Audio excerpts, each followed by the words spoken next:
Hair బాగా మనకి రఫ్‌గా అలాగే చిక్కులు పడుతూ ఉన్నప్పుడు జుట్టు బాగా మనకి ఊడిపోవడం అనేది జరుగుతుంది.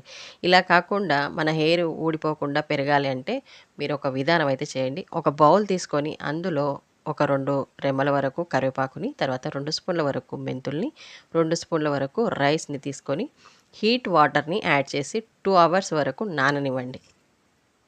2 అవర్స్ తర్వాత దీన్ని మిక్సీ జార్‌లో వేసి మెత్తగా అయితే గ్రైండ్ చేయండి.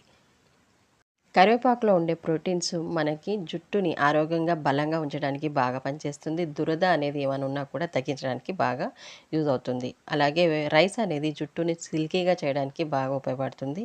మెంతులు డాండ్రఫ్ తీసేయడానికి చాలా బాగా ఉపయోగపడతాయి. చిన్నవాళ్ళ నుంచి పెద్దవాళ్ళ వరకు ఎవరైనా సరే ఈ రెమెడీని యూజ్ చేసుకోవచ్చు. మీరు రెగ్యులర్‌గా వాడే షాంపూని ఇందులో యాడ్ చేసి తలస్నానం చేసుకోండి. నెలకి 2 సార్లు ఖచ్చితంగా చేశారంటే హెయిర్ అనేది సిల్కీగా ఉంటుంది. చిక్కులు పడకుండా ఉంటుంది. జుట్టు అనేది లాస్